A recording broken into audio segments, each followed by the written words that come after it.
Podcast. You're remembering to do the theme, right? The new theme song. Yes. My guest is a guy who's so fucking funny, man. I originally met Joe. Joe Moochie is his name. I went to high school with a kid named Joe Moochie.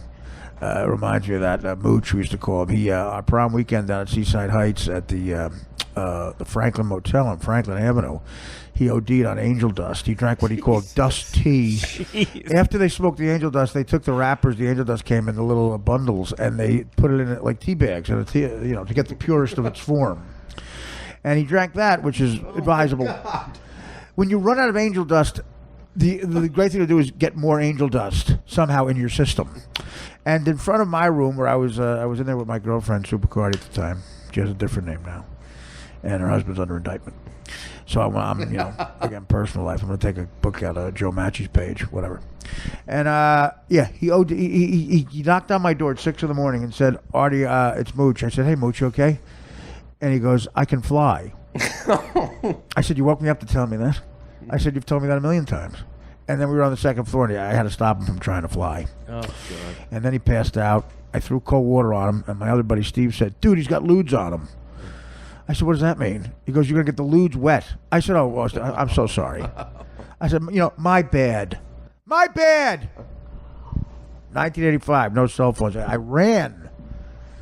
Joe, I'll get to you in a minute.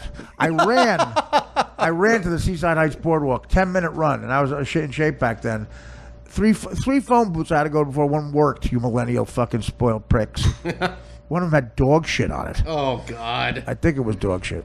I've said this before. The town I grew up in, dogs walked around afraid they were going to step in human shit. It was a very trashy town.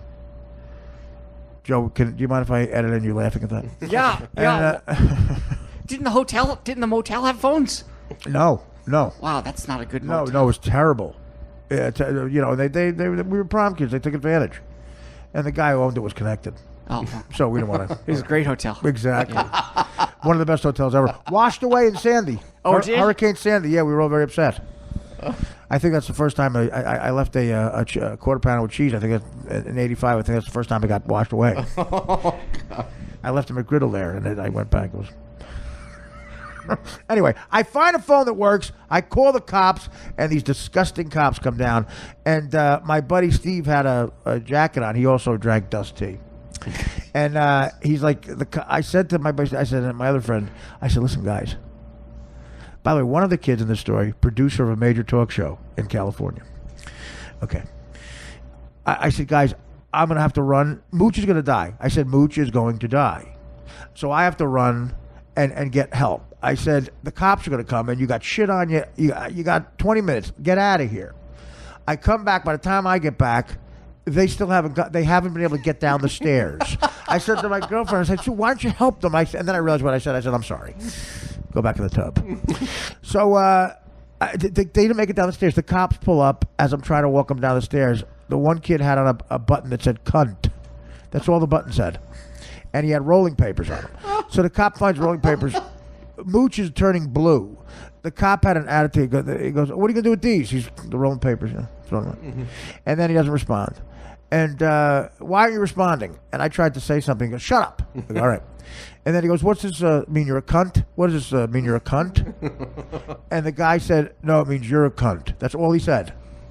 Okay. Oh, my God. So I looked down, and I said, "So life's over." I said, "I'd rather be Mooch at this point than the kid." So the guy goes for his nightstick. The paramedics show up. He was going to tune up, my friend. Tune him up. And the paramedics show up, and they had integrity. They said, "What are you doing? There's a kid dying." And he said, "All right." And he let them through it. He took my buddy Mooch away. I didn't see him for 25 years. Last time I saw Mooch. And he lived. And I got a letter at the Stern Show 25 years later. He said, "Artie, it's Mooch." He attached a picture. He was in rehab. And I can say all this, by the way. And he looked, I'm trying to describe what he looked like. He looked like Charles Manson's uglier brother. And he just had, life had not done well by him. My life was like Jack LaLanne's and Tony Robbins compared to. And he had done time in a joint and became a hairdresser. I'm going to repeat that. I don't know, but some people thought, he was bisexual. I don't know. I didn't care. I love the kid. In my hometown, bisexual meant you were gay. and according to my father. And he had done fine. He made good money. He worked in the Village at a major salon. There's a lot of money there, but dope, heroin was the late '80s. Forget about it. And I realized that. I said, dude, I was doing stand-up a block from you. A block from you. His salon was next to the Comedy Cellar and the Boston Comedy Club. I said, did you ever run by there? My picture was up. We never saw each other. He wrote a nice note. Thanks for saving my life, Mooch. He wanted me to put that in my books. I said, I don't, Mooch, people are going to judge you from our hometown. He goes, I don't care. Your parents are going to want to see that. He thought he was going to be like rich from it. I'm like, I'm not rich from it.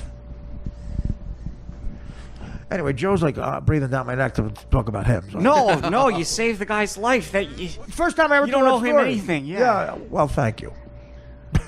No, is that what you think of that story? First of all, let's talk about your personal life. I'm kidding. No, I love Seaside Heights though. I looked that whole That's area. That's what you take from that story? Well, it's a lot better now. They had the Jersey Shore. He just ignores. Show, and then, No. Again, well, I thought it was good. He wasn't dead, and you saved him. Yeah, right. And then you go right to complimenting Seaside Heights, where they just left a bomb. But first of all, that bomb would have improved Seaside Heights. The Scrambler. Can you edit Joe in laughing at all? Yeah, I laughed a lot. No, you didn't. But that was funny. All the funny ones, give it up, buddy. Remember. I wanted to see if I didn't know if the guy lived or died. Don't patronize me. Don't pretend you're interested now. He lived and he's still alive now.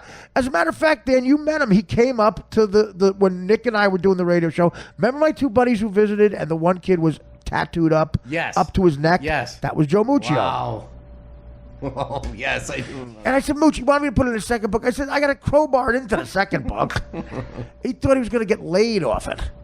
I'm like, what?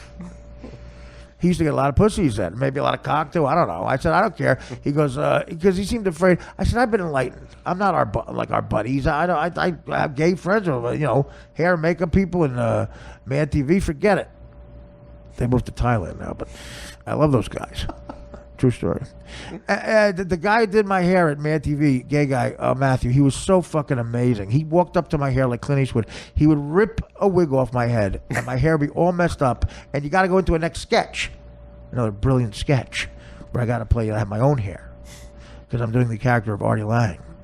And he walked up to my hair like Clint Eastwood. I said, we're not going to do this in time. And he would go like, little gel. If this was on TV, you'd be laughing. And sent me away. And I look like a young Lyle Wagner. Google Cal Burnett. You'll laugh your ass off at that. So anyway, now it's about Joe. Now, I got to tell you something. Joe Moochie's my guest. And Joe, and I'm going to be serious here, man. Joe and Sam Morrell, who's been on the show, came on my direct TV show. And we're so fucking funny together. And you could tell they're smart guys. Smart and funny. And Joe reminded me of Andy Kaufman, like that type of thing. And just you could tell that they probably were not, they had no respect for me. Intellectuals, whatever. And did you go to college? I did. Where'd you go? Penn State. Did you play football? Were you on, Thank you. No. On the defense? Yeah. Let me be the 40,000th hack to ask you that. No. I was. What about that when that came out? When did you graduate? I graduated in 2002. I grew up in State College, though. Oh wow! Which yeah. Paterno was like a god, I'm sure. And to Italian Americans, many of my friends are Italian Americans, but to Italians, my family loved Joe Paterno, and then Paterno probably knew for like 15 years. The lives he destroyed by dummying up. Joe, your thoughts? Yeah, it just shows don't believe in people. Yeah. And don't believe in, like, the hype of anytime there's a college team that's really good for a really long time. Right. They're probably cheating. Like, is that true? You really think that? Well, kids, take that away. That's one to grow on, guys. I look at like why are college young people going to some of these towns to play football when they could go? It's like wait. You're gonna say that again. So why are college? You're gonna choose this rural town over Southern Cal? Well, because of Joe Paterno, because the legend. But it's everywhere. Wait. But you think the pitch is, guys, fuck the nice campus, we cheat here? Do you think that's the pitch? We're willing to cheat. So deal with the winters. No, I just it's all over the country. Every time there's a good. Yeah. It's a good coach. He's a good cheater. I would have. Also, if you like getting fucked in the ass. Oh God. Do you have any nephews who come to the games? They can go to the Sandusky enclosure. The Sandusky enclosure. Well, the funny thing was he retired in '99, and this didn't come out till. I know. He had the camp. Yeah. He couldn't give up the camp. No. Yes. Hi guys, welcome to the camp. I love his wife, but dummying up. He's raping a kid 2 feet from her. That's a woman. That is a great. I couldn't get my girlfriend to make me a sandwich. She said, "No, I didn't hear anything. He's fine." Unreal. It's funny because like I would read this. I followed it as little as I possibly could, but it was Well, yeah. everywhere, and people would say stuff. People in the media would say it's like, "Oh, State College is like Mayberry." And I'm like, Mayberry. Yeah, that's the most right. There are 50,000 college kids. It's the most cosmopolitan nothing- campus ever because where these kids come from, they didn't grow up in the fucking woods. Yeah. Yeah, you all come from families who are, your families are cheaters in the stock market. It's just funny. It's like one person said it, and then all these other people who'd never been there Right. are like, "Yeah, it's like Mayberry. It's like Mayberry." And I'm like, "You're so full of crap." Well, no, these cosmopolitan, people who are successful with it, hip people, a lot of urban people. I don't mean black by that. Very, very sophisticated. Send their kids to a place like Penn State. Now, what did Penn State law? They're killers. Now, are you a rich kid or did you grow up wealthy? No. Oh, bullshit. Dan says the same thing. And where are you from? I grew up in State College. Oh, which is right, where okay. Penn State is. Right, oh, you grew up there, that's right. Yeah. Now, why is that? Oh, so you are a redneck. My dad's business. They transferred him there. Okay. That scandal was like, there was a little, Penn State football took a hit, and that, it's all about that. But could you imagine that's how Paterno's legacy ends? It's like they loved him, and clearly. Yeah, it's a tragedy. I don't, it's not the big. He's definitely not the biggest victim in all this. But I don't, I thought this would be more like the James Corden show. Well, I felt bad for the football players the next year. Oh, I know. Everyone's calling them pedophile state. I'm like, these guys weren't even. These guys That's were, a good one. These guys were like 5 years old when Jerry Sandusky retired. And especially the black guys, because brothers don't deal with that shit. Pedophilia is not a brother thing. It's like, when you get older, we'll fuck you. And they're like, I can't even win. And if they transferred, they should have let them transfer. They did. Yeah. They did let them. So, whatever. Stop bitching about it. So what did you major in?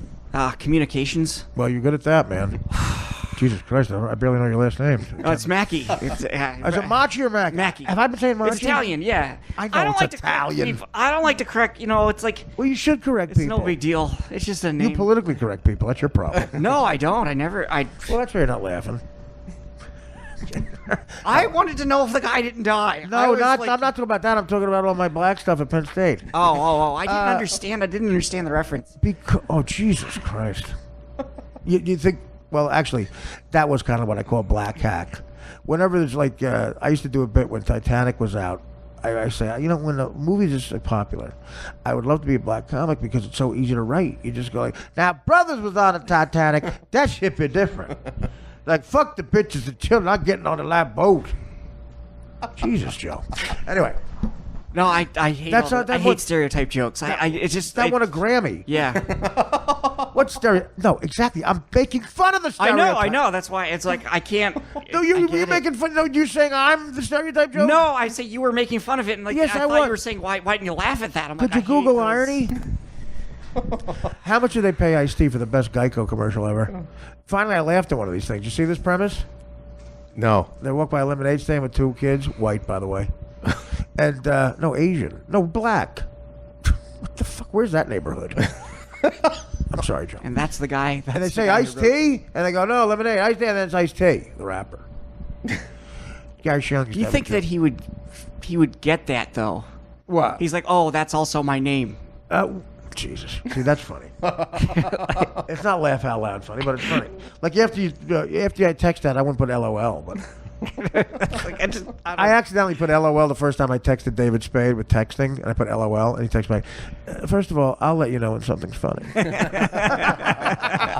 then I put LMAO. So now, Joe and Sam come on my show on DirecTV, that Artie Lang show, which quite frankly is being called to come back for a Peabody.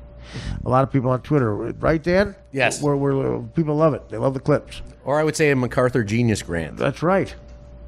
I have to Google that now. And Joe and Sam, what'd you do it twice?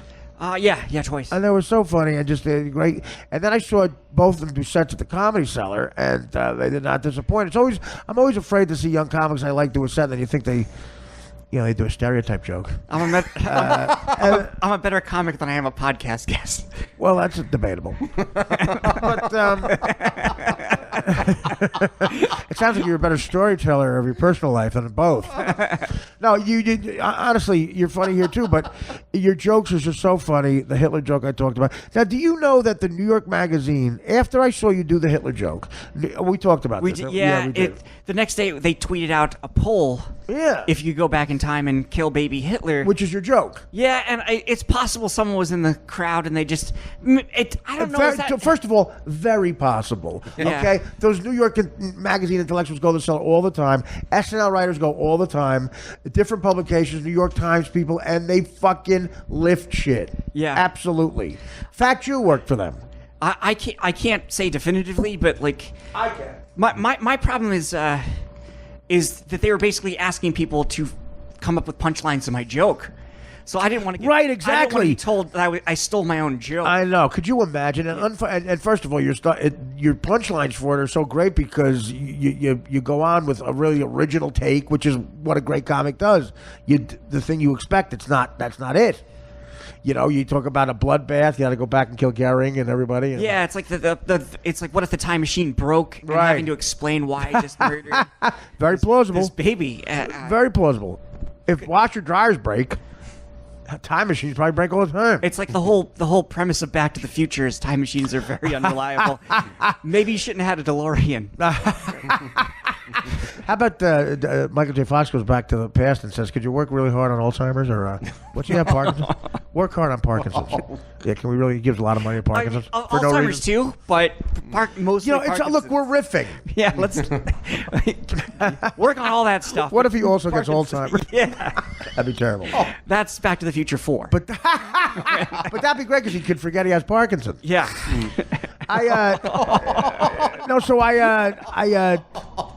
I guess that was a stereotype. So, I know I did a bit about my time machine about being a drug addict, going back to 1971 to score heroin and try to get it back through time travel. What were you doing in 1971? I was working. You were? Yeah. You have anything to declare? No. Why are you panicking in Needle Park? I sort of, let me tell you this. Would you be mad because I've done this in stand-up a couple of times? I was going to do this on the Tonight Show, and I didn't because of you. Your joke prompted me to use the same setup, but I had a different... No, I said... I talked about the magazine. The magazine article. I said recently there was an article about would you kill baby Hitler, and some of these yuppies were such pacifists. They go, even knowing he'd kill 6 million people, we couldn't kill an infant. And I said, people ask me, I'm like, that's a no-brainer. Baby Hitler. I would kill baby Ryan Seacrest. Oh yeah, you told me that, and I was like, I think it's a totally different joke, and it wouldn't have bothered me. Yeah, well, I could have, and also I could have known it from just the. What the fuck, man? When the phone rings, it's like, who is that, Dan? Because I told people to call in case Joe was bad. Like a date? Like a date? Whoa, Joe, I'm sorry. Is someone listening? Like, you have like a backup guest? No, I've got to take this. No, they called just... What is that, Dan? It's nobody at work. Oh, really? Was it Stuttering John? Sam Morrill. Sam Morrill called. Now, so then again, I saw you... So I'm allowed to do that joke? Oh yeah, definitely. Fuck, I wish I would have done it on the Night Show. I should have Well, you can still use it. I mean, I think that's... I think I killing that little time machine to kill baby Hitler. That's something people talk about. Yeah, well, no, it's anyway. But that's just one joke. You're real smart, real funny, and great stuff. But you would say now, you and Sam sort of a team because I've seen you on Red Eye with Tom Shalhoub. Yeah, we're like best friends, but we like to dig each other. Are you really best friends? It's kind of like that. It's like the old Cellar table, except we're just at each other. Yeah, you guys are very funny together too. And you bring up I tell you, you guys would have been perfect for that. The old Cellar, it's not the same, the Comedy Cellar. And I hate to sound like an old fuck. I hate it when comics talk like this, but older guys. But it really is the political correctness. And I hate using that term, but it's cliche now. But there's no. I guess what else are you gonna say? It's the best way to get your point across. But like. That PC malaise has gone over the Comedy Cellar too, where you can't goof on each other. Like there was unbridled honesty at that table. Oh, you know, and it's not anymore. I don't know. People still get me pretty good. What do they say? But now you see, but you again, you know, they know you have a sense of humor. They know I'm not going to get mad. I'm sure there are some people who do get mad. Do you ever see? Oh yeah, absolutely. They're called Keith Robinson. Do you? What's up, motherfucker?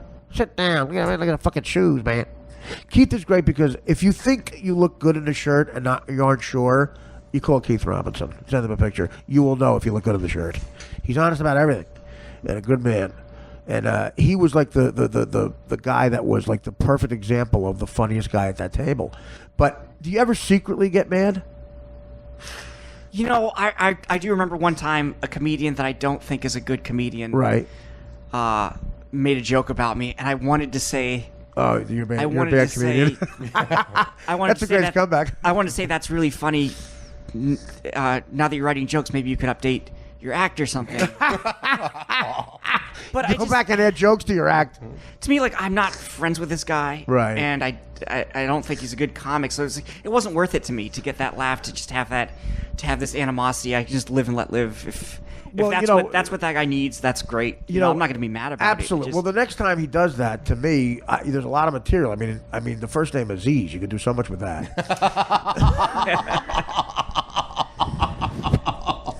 Now, I'm sure it wasn't Aziz because when he goes in there, he goes in the corner and writes like Bob Dylan. So now, what do you? Again, though, that's good. So, but do you give it back to them? Sometimes people sometimes because I'm pretty quiet and I'm pretty introverted at the table. Yeah, I wouldn't want to get into. You're one of those guys. You're stealthy. Like you come back and you nail you. It's terrible. Well, sometimes it's more powerful when no one expects you to do it. Oh, sure. Or they think you're the sweet guy. Yeah, well, you're very. I can tell you're acerbic. No, you absolutely. It's like me. That's why I always look like this. When I have a suit on, people go, "Wow, you know, I look extra better." And, you know, it's. But people know you're funny. They just think you're sweet. Yeah, right. I remember one time like a girl that was like the nicest girl in high school told me to shut up. Really? And it just when you were in high school. Yeah, when I was in high school, and it's like that's what it is, and it's almost like when you're nice, it's like people hold you to a much higher standard. No, I know. You're better off being a dick. Was she the only African American girl in school? No, she was not.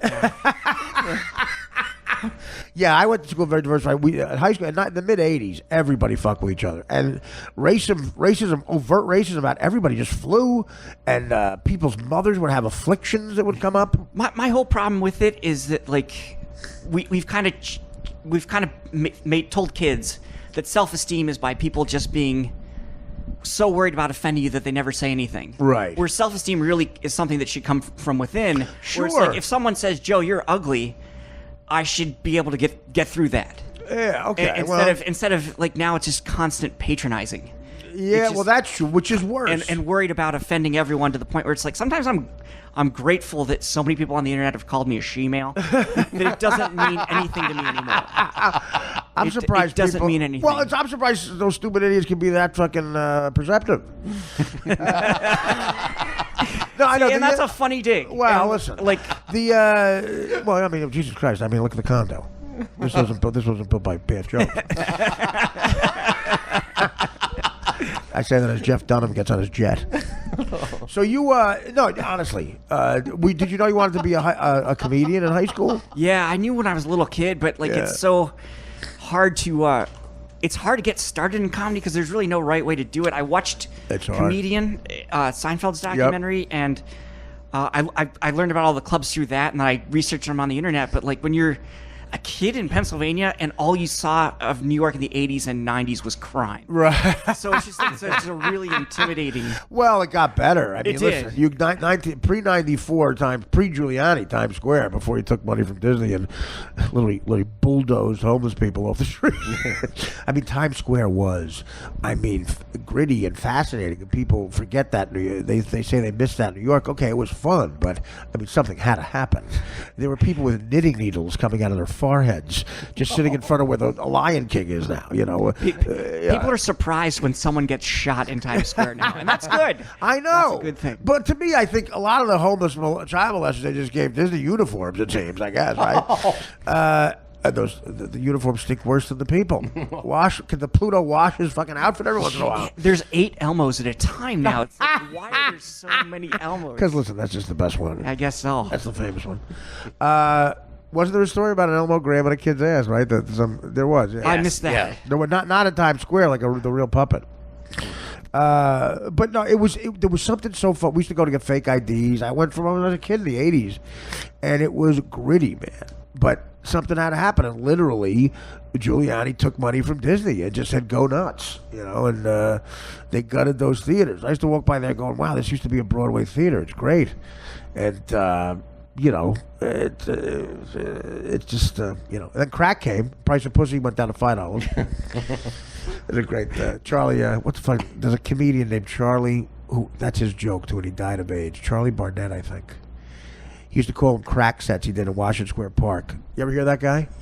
No. Chappelle had the rights to his life for a while. He was going to call it King of the Park. He was in Washington Square, and to get crack, he would do a set of stand-up.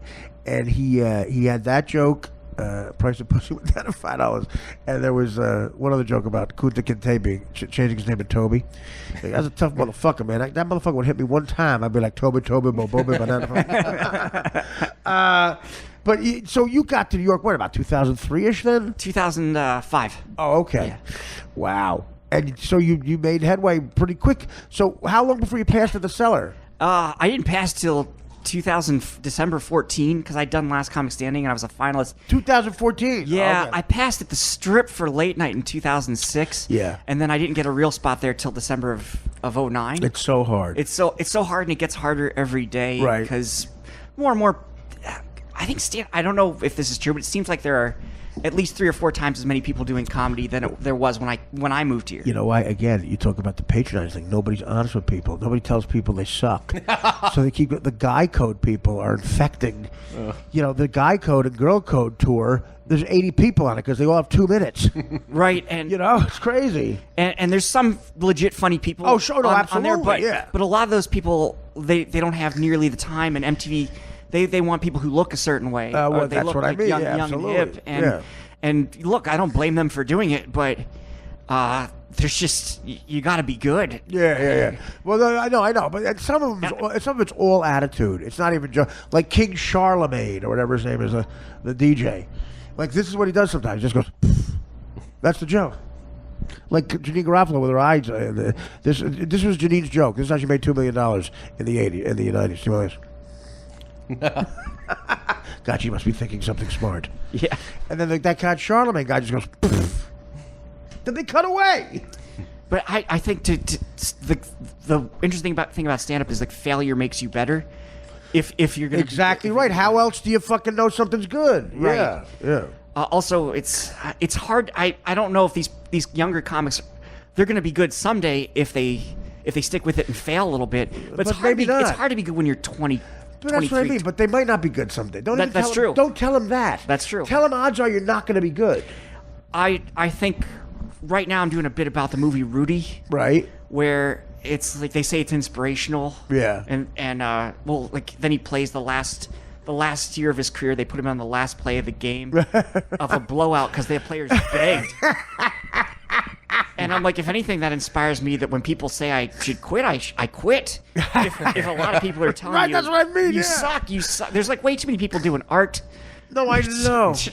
Oh, like the actors who do art. Someone should have told Tony Curtis to stop painting. Yeah, and it's very. Again, Derek Jeter perpetuates that bullshit. The athletes are the worst. If you put your mind to it, you could be me. No, I can't. No, I can't. I'd still be outside Yankee Stadium with a glove.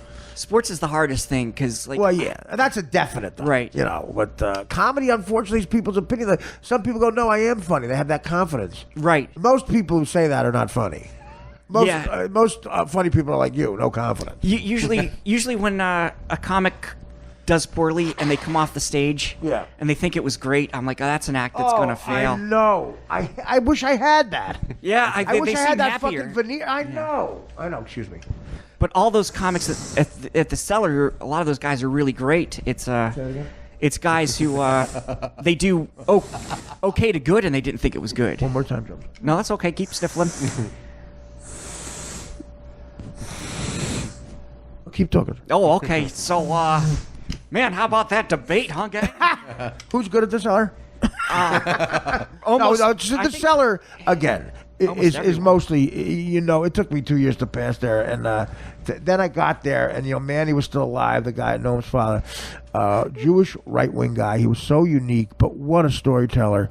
And he did represent the old regime there. And Esty is such a unique, tough woman who really does apparently know, they're discerning there, and only good guys get there. And that's why, look, it's the best location on the planet Earth, and for Louis C.K. to be taping the opening of a show and happen to walk by that club and not know it, that's what luck for the Comedy Cellar. That was a joke. I mean, he clearly, they wrote it in the script. We're going to have to get a lot of laughter. Dan, what's with you? Your job is to laugh at shit. I just got a bulletin.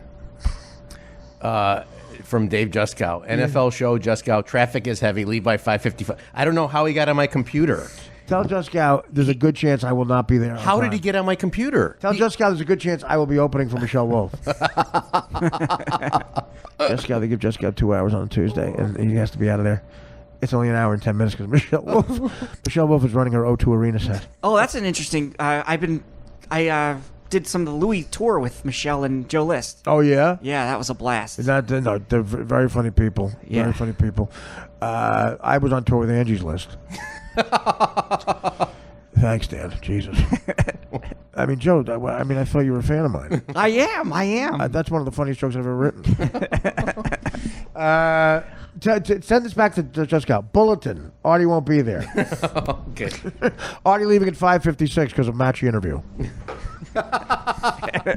Now the word mock is in your name. Does that come up as a problem? No, I get hacky. It rhymes with stop hacky. It. Who does that? Sam. I Sam know who? he's not good. Sam Morrell. Oh, Sam. No, it is funny. He's forgettable, I guess. Again, both of you guys, are you attracted to each other? I mean, not sexually, but like, because you both are wise. You're very intelligent people. It's like people talk about like the comedians and like it seems like on the West Coast especially, like comedians are hanging out. They're so they're so phony. They're phony. That's the thing. They're not friends. Some in the old days, I think in the 70s, Richard Lewis probably really hung out with Jeff Stillman. But, like, who do you know out there as an example? Oh, just, I don't know them personally. It just seems like they're all friends. Oh, they're all doing their projects together. And it's like, Sam's like the one comic I hang out with. I don't really Would you do a project social with him? things. Oh, yeah, definitely. It's just. Have you? Not yet. Just a lot of shows together. But, like, Did you ever double team a chick with him? No. But you ever like pulled a train? No, but like You really answered no. It's just I think I got into comedy because I'm not good At what? at talking to a lot of people. No, Like, of course, a lot of and it comics. seems Believe it or not, well, actually, I was very sociable, but that I was high a lot. In high school, were you nerdy? No, but I was pretty shy. Like Yeah. I talked to the people I knew. Right. And if who I was didn't that? know you, I had like my little group of friends. Was it a lot of people? I wouldn't say so. Now, who? Can you name any of them? No.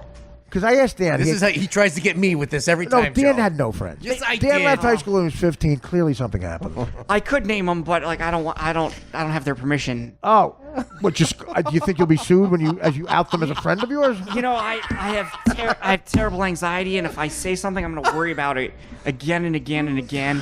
And all Because these you repercussions that'll said their never- name? Yeah. Okay. Like, do you worry? Like No. you say like your ex-girlfriend, she's like, hey man, don't bring my name up. No, I hate her. Oh, okay. No, of course I wouldn't do that. As a matter of fact, I told a story last week that I'm still waiting to hear from, an uncle or somebody. But that is a problem. On the Stern Show, there were times when, Howard is great. He lures you into that. You think you're just talking to him, and you're not. I watched something today because I'm a Van Halen fan. Uh-huh. And you know how YouTube they autoplay after you type something in, and I don't, but yeah. and they I believe you. They showed a clip of David Lee Roth on the show where Sammy Hagar calls in because they were going to do. Oh, a tour right, together. that's right. And they started playing all these like old clips of each other saying stuff. Oh, on the It's like, Stern Show. Yeah, where Sammy Hagar says he's a knucklehead and David says this, and Yeah. I'm like, well, these guys are doing a tour. Right. And, like, That ain't gonna work. I like them both. I want to hear about the tour. Listen, let's be honest. I mean, you're too nice. The David Lee Roth Van Halen is superior to the Sammy Hagar Van Halen on a level I can't even describe. Okay? It's just a better band. Your thoughts? I think it depends how old you are. No, it doesn't. You don't want to offend anyone. No, it doesn't depend on how old you are. It depends on if you have the sense of hearing. I think Sammy Hagar is infinitely more talented than David Lee Roth is, and a lot of those songs are a lot better. At what? Making Tequila? What do you Running with the Devil? Vocally on the first Van Halen album, there's 4 songs better than anything Hagar ever did. Dreams Right Now, Why Can't This Be Love, I Can't Stop Loving You. Those are all great songs. Running with the Devil ain't talking about love. Do I have to keep going? Do I have to keep fucking going? You can't drive 55. Who gives a shit? Dance the Night Away? That's Why an would you want to do amazing. that? Sounds like a horror. They had fucking Eddie Van Halen before Valerie Bertinelli, before the pussy that ruined him. That was his fucking what's her face, the blonde that ruined Billy Joel. Christy Brinkley. Right. Is that, Yeah, You Can't Drive 55. That's up there with my love's like Bad Medicine. I don't like You Can't. I agree with you. It's horrid. And I really like Eddie Van Halen. I play guitar myself, not like him, but like. If you play like Eddie Van Halen, I'd have to call a bullshit on that. I had to get off the Van Halen train when they got rid of Michael Anthony. Well, Michael Anthony, quite frankly, in the 2002 tour, he still has the mullet. Best mullet ever, by the way. Great. Oh, what a mullet! Great mullet, but you can't fire a guy on a press conference he doesn't know about. Well, listen. And then if you're Van Halen, you can. Yeah. What a dysfunctional band. Yeah. David Lee Roth, by the way, though, talented guy, great front man. I've met him several times, hung out with him. One of the most annoying human beings. I can't imagine him on cocaine. David Lee Roth on cocaine, you probably you'd go, I have to hit him with a fungo bat. Like, he must be the most annoying. He talks a mile a minute about nothing. He looks like he'd be hilarious for an hour. Well, no, an hour. It seems like an hour. Yeah. And then here's the respect they had for Howard. We're leaving, and he's the guy they get. Howard was like, what?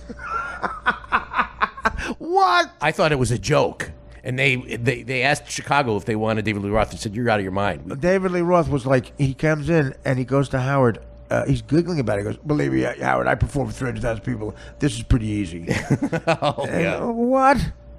Horrendous, unlistenable. And they had to pay him $8 million. $8 million guaranteed. They fired him in 3 weeks. Wow. Do that whistle again. That's insane. Do the whistle again. So you were you guys your group of friends? Well, yeah, we won't get into it. Are you political? You following this? Yeah, I'm following it. Give me your best Trump joke.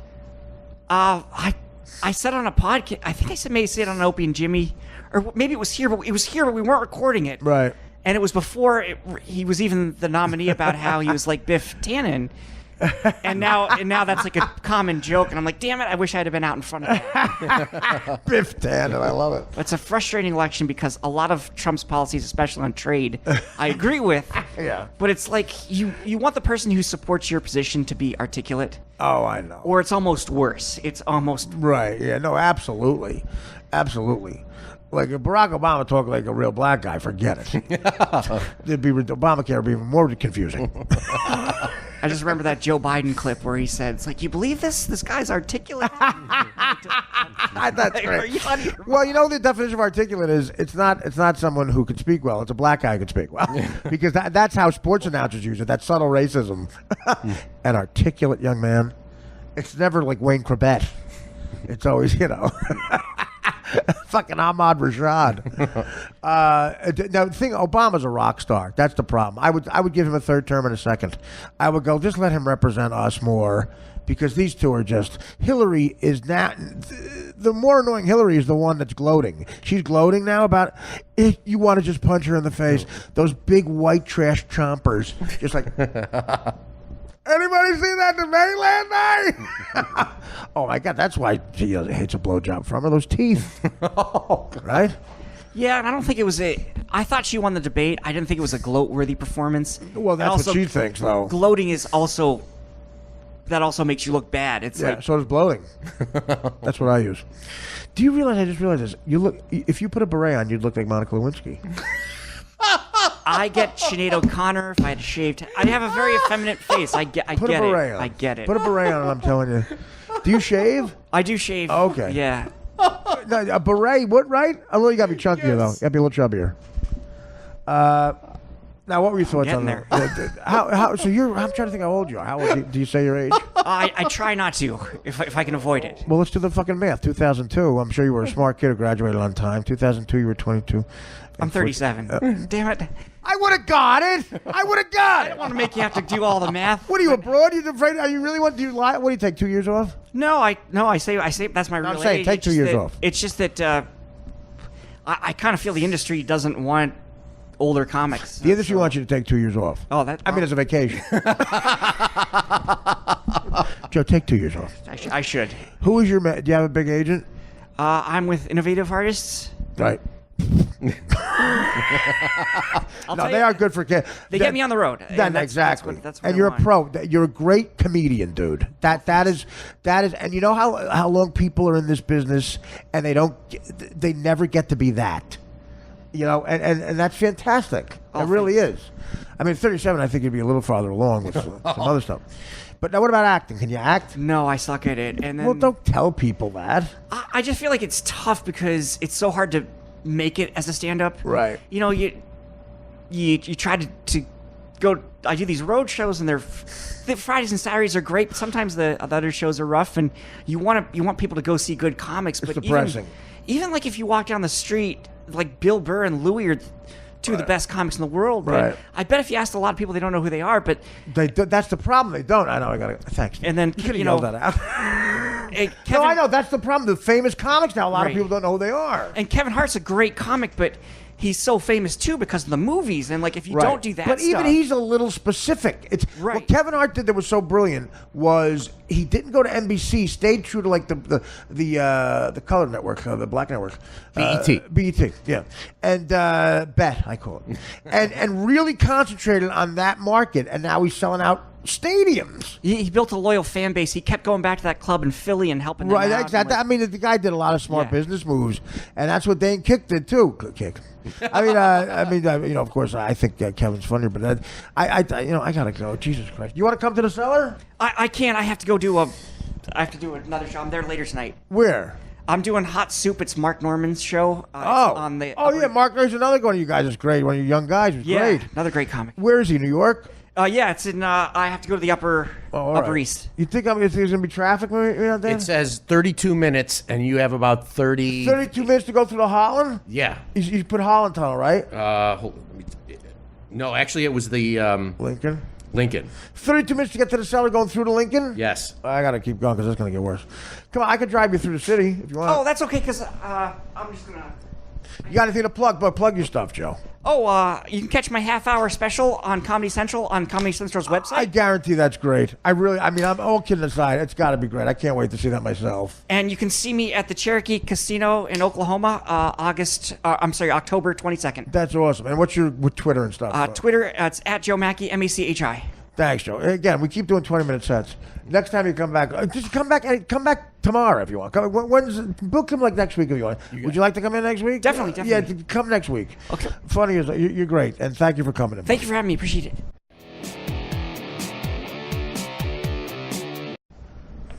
Are we on? We're on. Hey, Buddy Critter Podcast. We were just asking what happened to John Hamill. Dan was. We were? You were. We were talking about you kept. Oh. Well, we were saying what happened to him. He hasn't been making any movies. He's in a movie with Zach Galifianakis, who dropped some weight. He's looking like the kid I knew back in the, may I say, early to mid-'90s. Keeping Up with the Joneses. Zach and John Hamm. John Hamm probably tries to be funny in front of Zach. I know exactly. Because I was in a room with John Hamm. He's so disappointing to me because that character is brilliant. The character, of course, of, what's his name? Honeycutt, BJ Honeycutt? What's his name? And can you believe I forgot already about Mad Men? What's his name? Fucking Jeff Stilson. Billy Vardo? Can you believe Don Draper? Don Draper's his name. Yes. Can you believe that? I may not have been more into a show since The Odd Couple and Honeymooners. I couldn't remember his fucking name. And it's odd. Once I got too much of it. Once the show left Mad Men, I haven't watched it once on repeats. Usually I go back to it. I tried to adopt Breaking Bad because I was still living with Adrian at the time, and she got into Breaking Bad. We started watching. I said, it ain't Mad Men. It just isn't. I mean, how many people can we watch them kill and decompose? That Bryan Cranston can act his little fucking hot ass off. Am I right, Dan? Yeah, I'm sure, but His I've never hot seen. ass.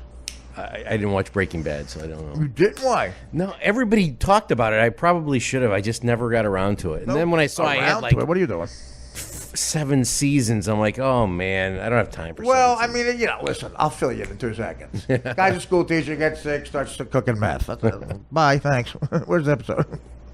Life becomes crazy because he cooks meth. He goes for the cash. He's a scientist, but he hooks up with a kid like a millennial fucking wigger who smokes meth, knows how to cook it, and because the scientist cooks the best meth in the world, and therein lies the rub. And he finds out, though, Dan, his inner character, which makes the show on a different level, which makes Vince Gill, in my opinion, a genius. No, he finds out he's also evil. He's a school teacher. He thinks he's and he's a suburban guy. He finds out, though, he's capable of evil. And if he's making a bunch of money, he loves it. He loves that he's becoming a rock star within that world. Vince Gill, the country singer, is in it? Who's the guy? No, Vince Gill, the guy who created it. What's the guy's name? Gilligan, right? Is it Gilligan? Vince Gilligan? It's Vince Gill, I think. No, Vince Gill is he a country star? Country star. But what's it? Google it, please, because I'm going to go nuts. Guy who created Vince. It's Vince. It's something Gill, I thought. Is it Gill Vince?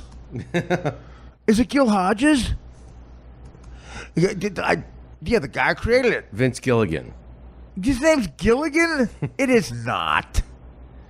Creator and head writer. Is it the skipper, too? Yes, Vince Gilligan. No, it's not. Yeah. His last name's not Gilligan, Dan, please. Yes, it is. It is not. Gilligan. Gilligan. That's me. I'm calling a bullshit. This is Dr. Bill. I'm calling a bullshit. You were getting blown, and then your girlfriend of 5 years. Don't even fake laugh. Don't patronize me. I look at him. He gives me the. I like your. He looks at me. He gives me the. It's not as good as your black guy or your gay guy. Do your black guy real quick, because the next part of the open is going to be your black guy. Just say, for the open, just go. I have to be in your black guy. No, you don't. In your black guy voice, say, "Yo, it's the Artie Lang Show." Say that. Say it. Come on. Yo, it's the Artie Lang Show. Oh my God, that is the most offensive. I want to join a Black Lives Matter rally when I hear Dan do that. That is so offensive. It's terrible. African Americans do not speak like that. They speak like this. Yo, what's up, baby pop? Yeah, you, come here. I'll tell you what, I wake up every day feeling rested.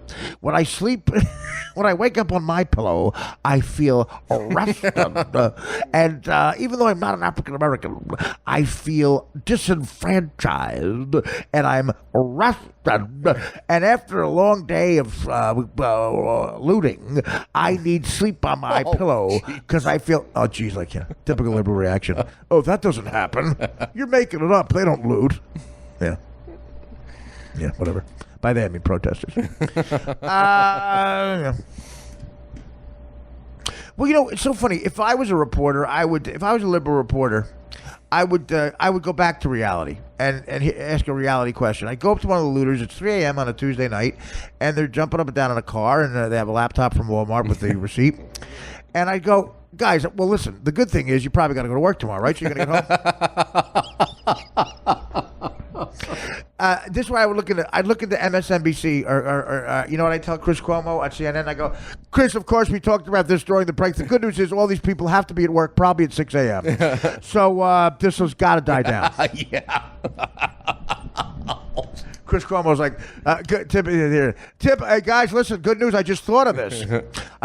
It's 4 o'clock in the morning, and they're still looting. Someone's going to realize, you know what, remind them of the time, because they've got to be traffic, and, they got to commute to work. Could you remind them it's a Tuesday night? Hump day tomorrow. Maybe it's Dress Casual Wednesday.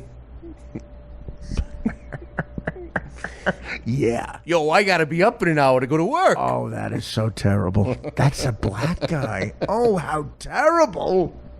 This Herman Cain. Listen, I own a pizzeria in downtown Charlotte. Now, let me say this. Someone fucks with my pizzeria, it's gonna be on. Because I've worked long and hard for the formula, for the proper mixture of cheeses, to become Godfather Pizza's Godfather. Now, I'm opening my ass up with pizzerias in all these white-ass clan-type towns. I started, as you know, in Cheyenne, and I adopted the Cheyenne people. People ask me in Cheyenne at the pizzeria as I'm reheating the Sicilian with salsiccia. They say, Herman Cain, where are you from? I said, Cheyenne. They said, is that Cheyenne accent? I said, clearly it is. They said, no, it's not. I actually grew up in the Tenderloin district of Philly. And I said, yeah, I'm from Camden. And I tried to open up a pizzeria in Camden, and I realized there's no electricity. I woke up one day in Camden, and there was no electricity. And I said, is it 1774? It's either 1774 or 2016 in Camden. Sean Hannity making a lot of good points. Yeah. Yeah, I love that. It clearly worked tomorrow, guys. So hey, that's it. That's a wrap on the alluding. You're gonna be tired come 2 o'clock, buddy.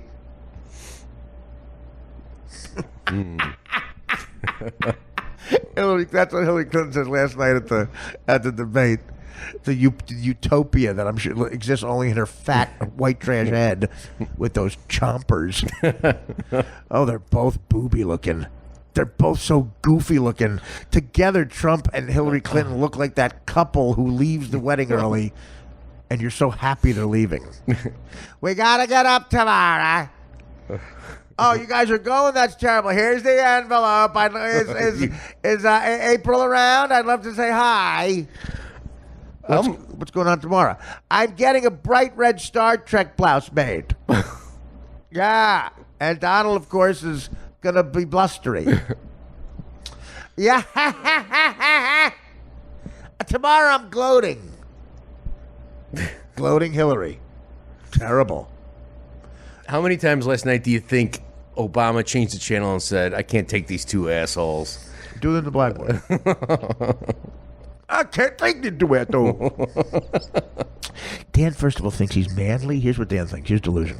He thinks he's manly. He thinks he's good-looking. I'm a strong 6. You said you're good-looking. I know, strong 6. And then I think Monica said I'm a 7. Monica who? From our Monica. Well, listen, Monica's also sweet enough to pay for this podcast. I love Monica. I owe her a phone call. Apparently, Ryan Sharman opened up his stupid mouth again. I apologize to Ryan Sharman, not knowing he's a dick. What an asshole. Like, how many people in his life could possibly like him? People who never met him don't like him. Could you imagine what he sounds like in person? I hope this isn't the podcast. You're not supposed to, your fans, he pays money, I know, but I'm not going to accept your behavior. I'm not going to kiss your ass for a quarter a day. A quarter a day doesn't give you a right to fucking to ruin people's lives like you're trying to. You're a dick. I want you to listen to somebody else who clearly does a more entertaining podcast, Ryan Sharman. I love when you say his name. Ryan Sharman. Yeah, he's the guy who says Artie's ripping him off for a quarter a day. He's that guy on Twitter. Yeah, he's the guy who tries to ruin girls' lives. He's the guy who tries to bully a woman on Twitter. Asshole. Please, I hope, Ryan Sharman, I hope you have, like, dangerous friends that you think you have. And I hope you come here with them. I hope you have the balls to threaten me. Hey, I'm in your posse, Artie. Dan, please. You're creative. Just stay up here. Just stay up here. Oh, I'd love it. You know, he probably is one of those guys. I know some pretty dangerous people. Yeah. I'm begging you to come here. Ryan Charman. And, honestly, just add it up. Okay, 200 for the podcast, and that's, rounding up. If you come to see me do stand-up, and your wife, maybe you take your friends.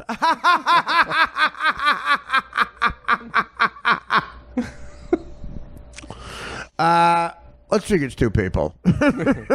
Okay, at a club, I do rip you off. It's got to be $60. I mean, for my act, it is. I'll give you that, Ryan Charman. It is a ripoff. But say you spent, I don't know, a couple $100 for that. That's 2 is $400. Well, let's round it up to $500. If you bought I got DVDs out. You bought one of my books. Let's say another $5. Put it this way: I'll give you $1,500. I'll mail you a check for $1,500. All you have to do is never, ever, ever listen to me again. You have to cancel the podcast. You have to tell people you hate it. I want people to think you don't like it. That would be the best advertising ever. I'm Ryan Charman, and I approve this message. Artie Lang's podcast made fun of me. Artie Lang tried to pass off a podcast that was actually an interview on the Anthony Cumia show. For $0.25 a day, he's ripping off Americans. I'm Ryan Charman. Go to my podcast. For $0.25 a day, I'll be a dick. I'll be a dick every day. Just please listen to me. Give me the attention I crave. I'm Ryan Charman. I approve this message. If you think I'm being harsh on this guy, guys, believe me. I'll send you a list of what he's done to people. Now, Red the Bulls do something to me, but people close to me. That's what he does. I don't like you. Yeah, so add it up. 15. That's the deal. $1,500, which is way more than you've ever made in a fucking year. But we'll say that's what you spent on me. Your only thing you have to do, and I want it in writing, you can never support me again. I want you to not only not go to a comedy club if I'm in town, I want you to promote whoever else is in town. I want you to stand outside the club with an advertisement for the other club and say, Emo Phillips still performing. He's over at Shaw's.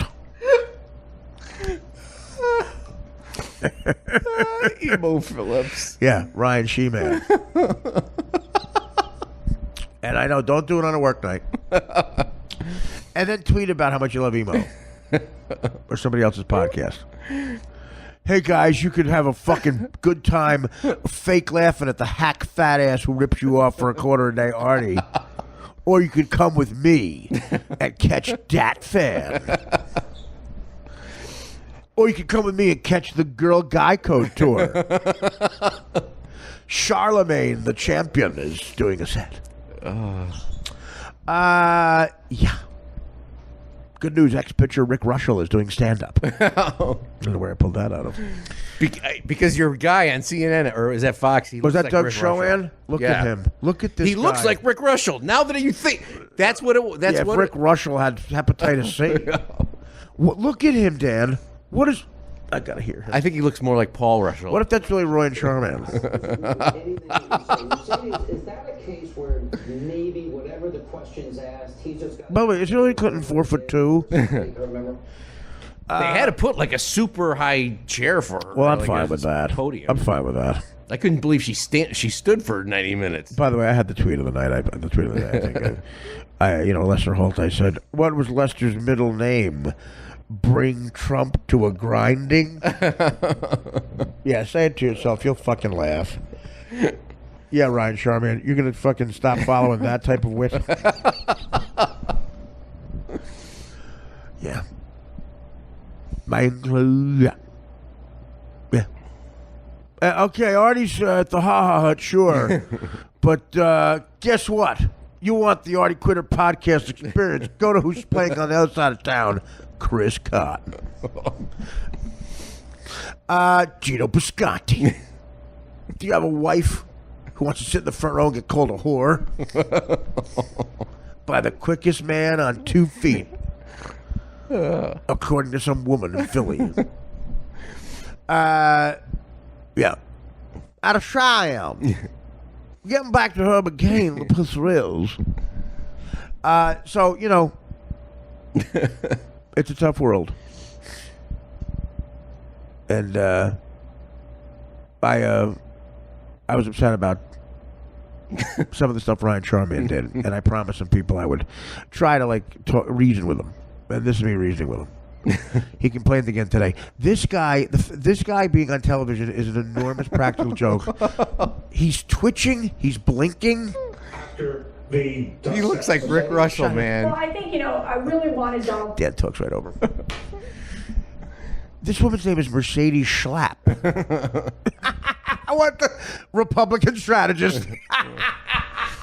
I'm Mercedes Schlapp. Look at him. Who fucks him? Does he have kids? Does he have kids? It's Eddie Charman.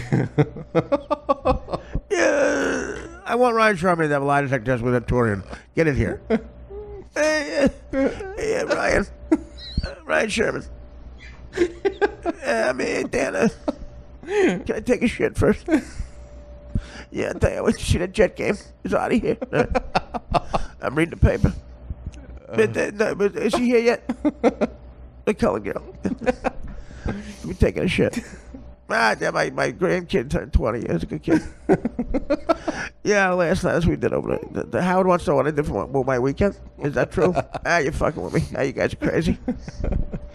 Did you, Pamela Anderson, ever finger bang your father? Oh, God.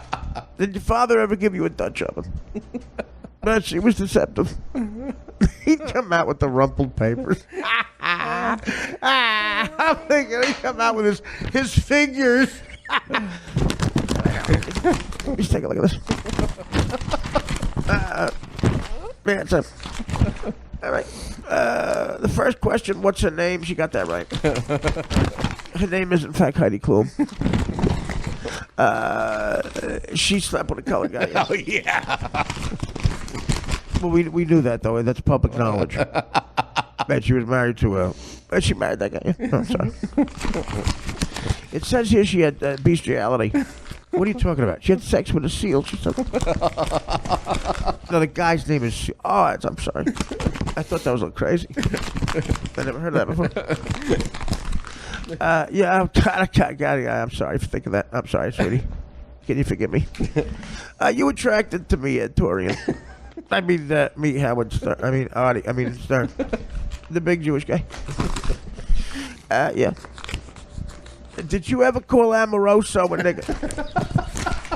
Well, that's the other question. I'm sorry, that's all the questions. I'm sorry. That was for the Guinea broad for the first apprentice. I tell you, she was a piece of ass, that chick. Right, Artie? Did you tap that in? I love Artie. You guys are crazy. He would repeat a joke. Howard would say, did you ever take 2 digits in your ass? And he'd have to ask like a fucking Playboy playmate. Did you, Naomi Campbell, ever take a digit in your twat ass? I mean, did you, are you Earl Campbell? No. Naomi Campbell, did you take 2? I can't even say it. You guys are crazy. You guys are crazy. That's what he kept saying. You guys are crazy. There's a lot of stuff on YouTube on him, and I don't want to look at it because I never. Wait, there's stuff on YouTube about him? Yeah. Oh, from the show. Yeah, from the show. Well, I never want to. If it's after 2001, it's me goofing on him. You gotta. I mean, listen. One of the many joys of the Stern Show was, I found out that I never knew I had an ability a little bit as a mimic. Like, not you could argue that the funny thing about impressions I did was they were not great impressions. Like, yeah, the one of you and me is terrible. Right, exactly. It's just funny. It's just, I was kidding. No, it is. You're right. It doesn't sound like you. Yeah, I don't talk like this. That's ridiculous. But I mean, it's, I guess it sounds funny.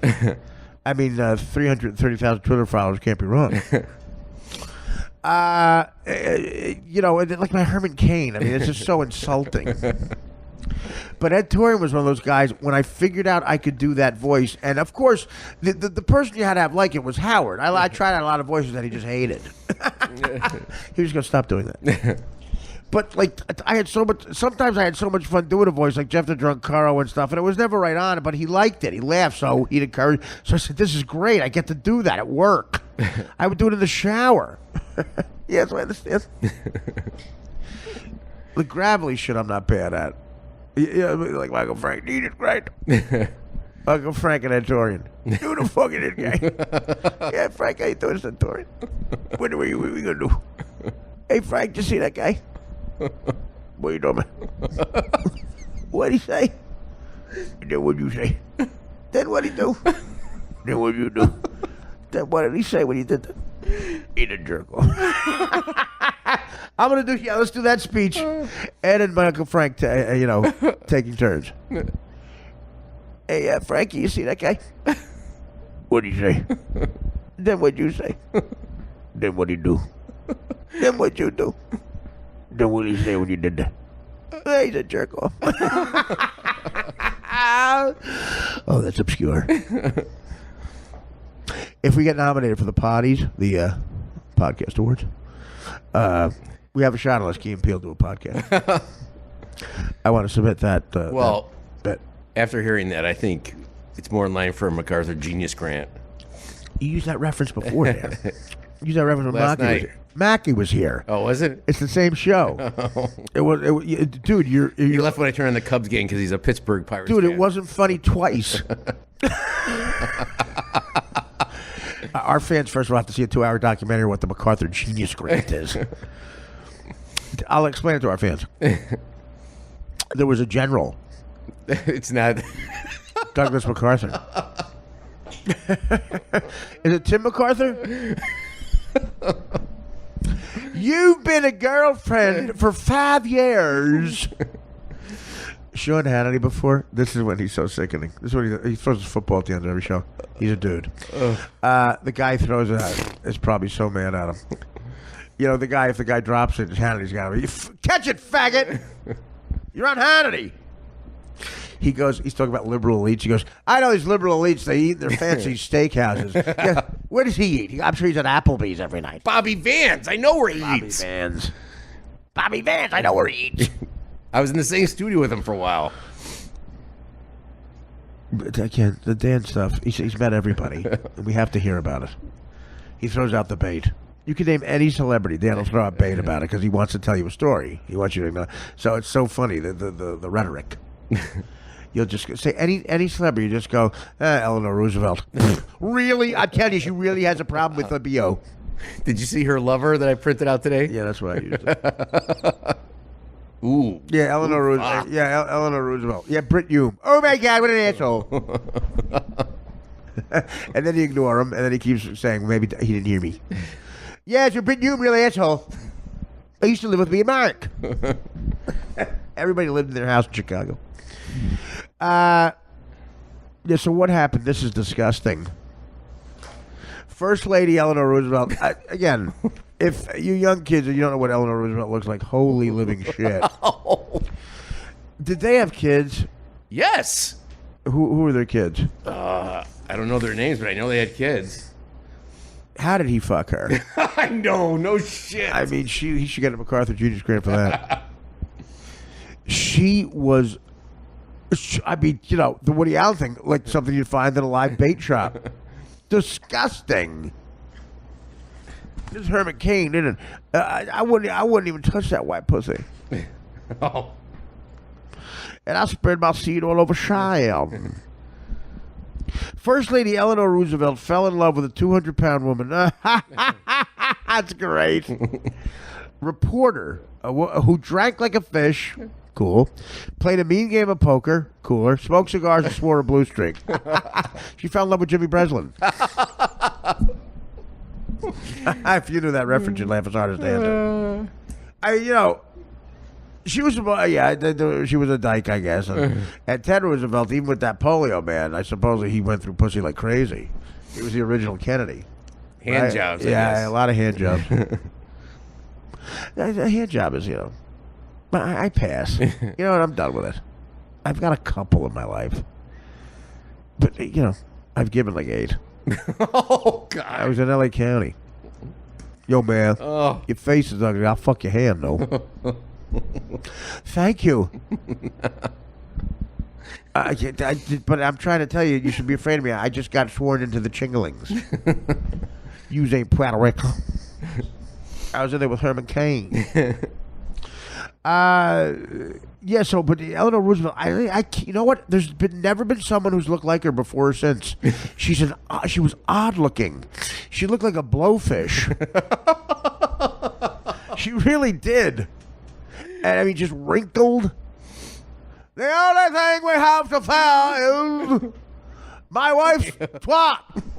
Ooh.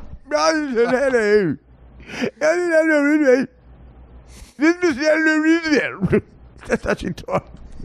I tell you what, did you see that 200-pound woman? Did you see her anywhere? Oh, could you imagine how unshaved their pussies were? Oh. Imagine how unshaved and unkept. And they were cousins, too, right? Of course they were. Where's my cousin?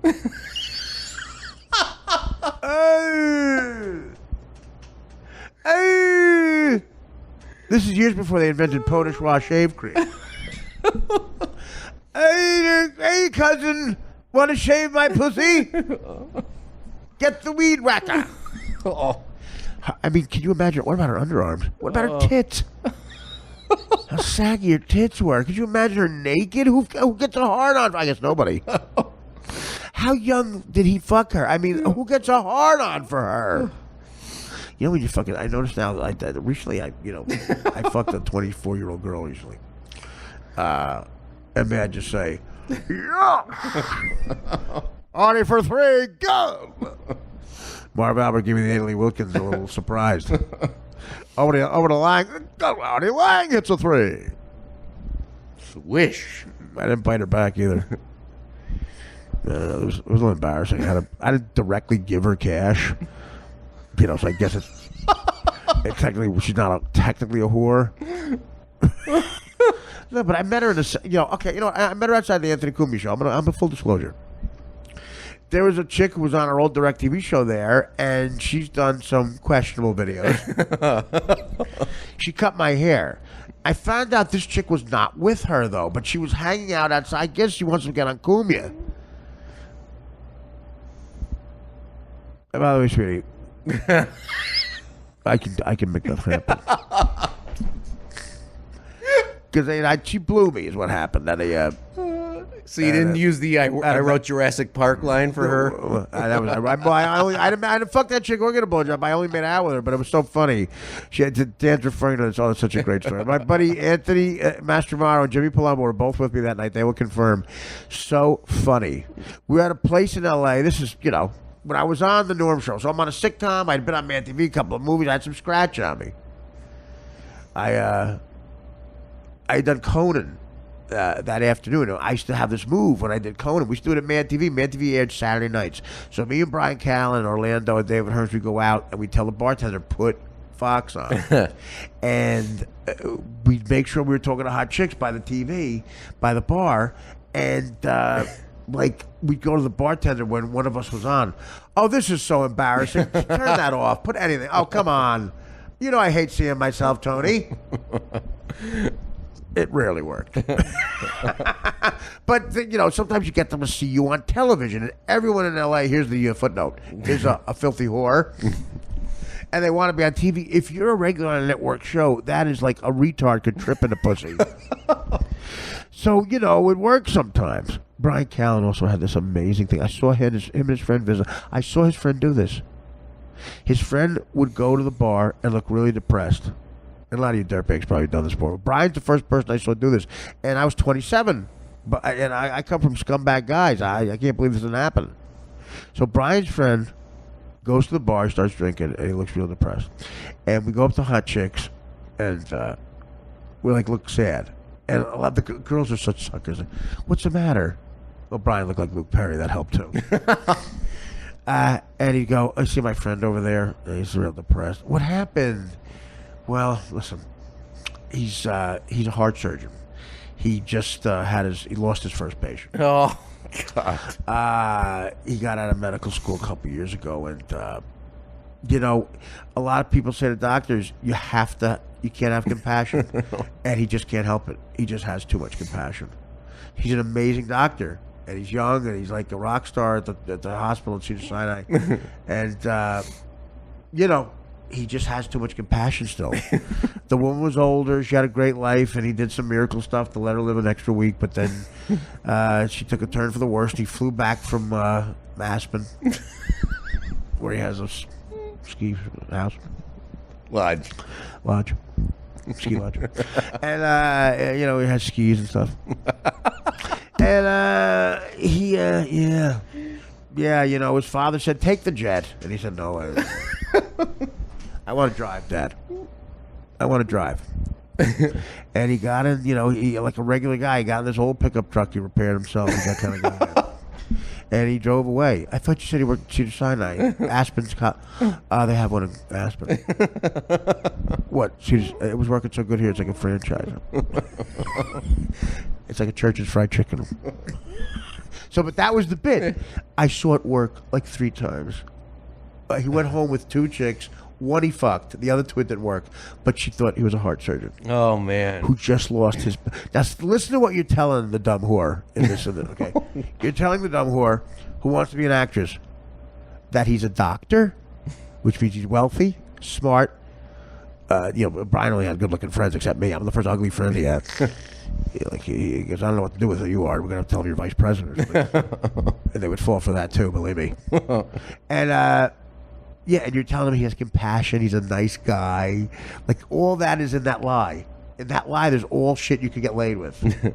And one of the kids, he fucked one. They're like, wow. Oh, I love him. Look at the chompers on Hillary Clinton. Look at her. Prepared. I'll tell you something else I prepared for. I prepared to be president of the United States, and I think that's good. Yeah. Oh, my God, she's so thrilled with herself. You annoying cunt.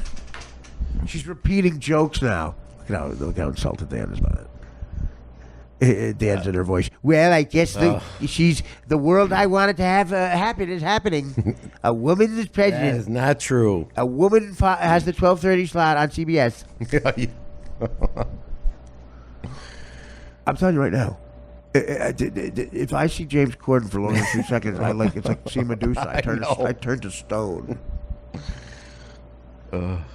The direct opposite. Listen to her. Reasons why he won't release his tax returns, and I got to that point where I said, material. Maybe he's paid 0. He said that makes him smart. Now, if not paying taxes makes him smart, what does that make all the rest of us? Stupid. Today in her Mark Cuban. I actually like Mark Cuban. He's a great guy. Great guy. He called in as a guest to the DirecTV show. And because I've now done it twice. I've done that live stand-up show he does from Gotham, and I have so much fun. The last one was one of the best nights I've ever had having fun doing stand-up. We all do 10-minute sets. We get paid a good amount of money, and it's live. And it was Orlando Jones, my buddy from Mad TV, the great Jackie Martling, and Gilbert Gottfried, Mario Cantone, who's amazing, and someone else I like a lot. Who am I forgetting? You were there that night, right there. It was Orlando went first. Gilbert was before me. I, of course, closed. Jackie Martling. And abroad.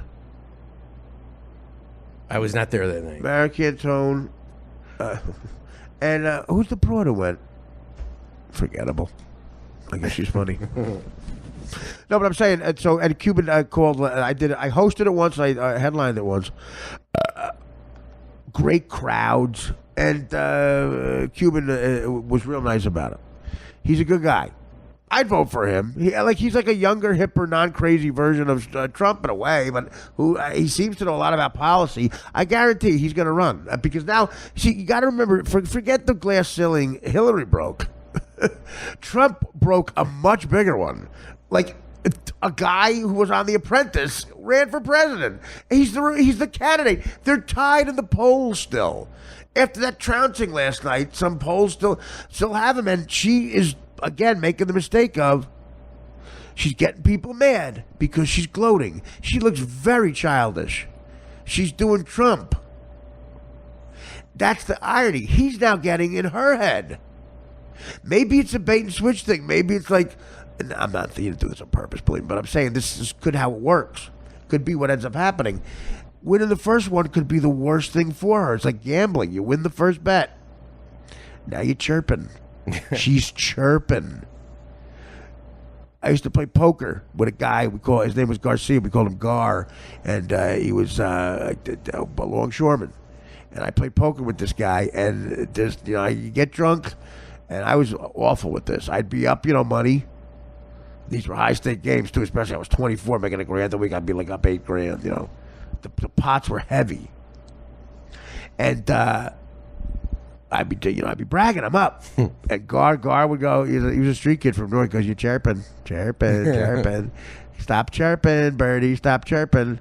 10 minutes later, I'm down 14,000. She's chirping right now. She's got those big white trash chompers out, and she's chirping with those chompers.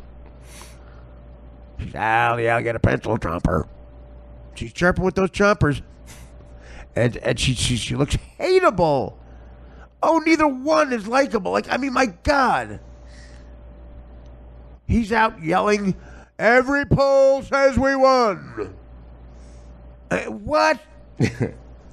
And so she's chirping, repeating jokes. Anybody see that debate last night? Ha ha ha! He said, "Are you prepared?" I said, "Yeah, for president."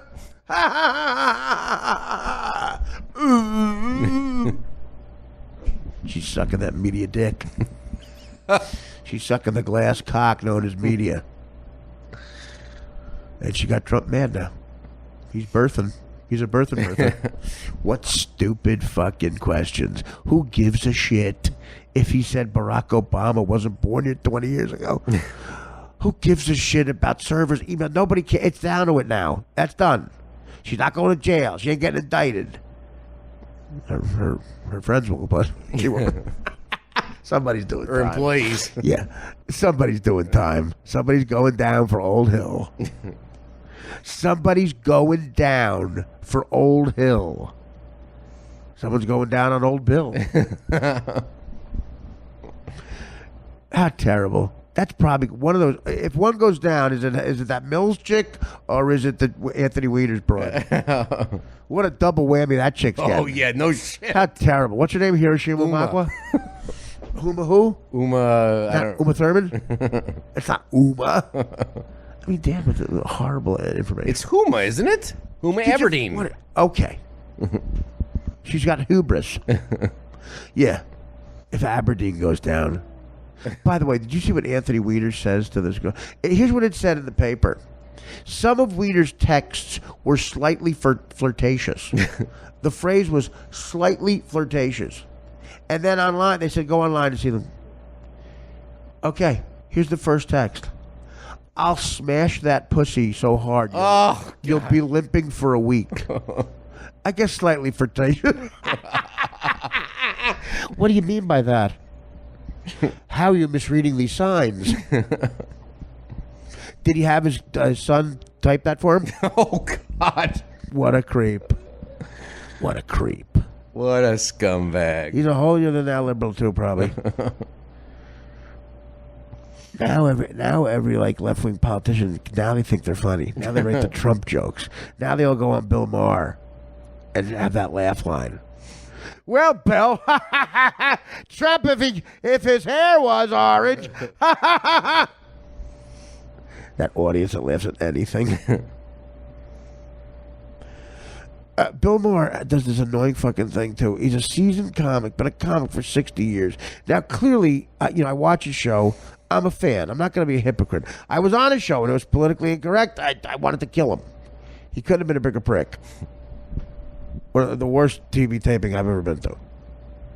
I've never seen a more disappointed audience. I was like one of the more popular, famous people on the show. 4 people sitting there. It was me, a lawyer from Florida, the 4th lead of VIP with Pam Anderson, and like literally and Tom Cruise's first beard.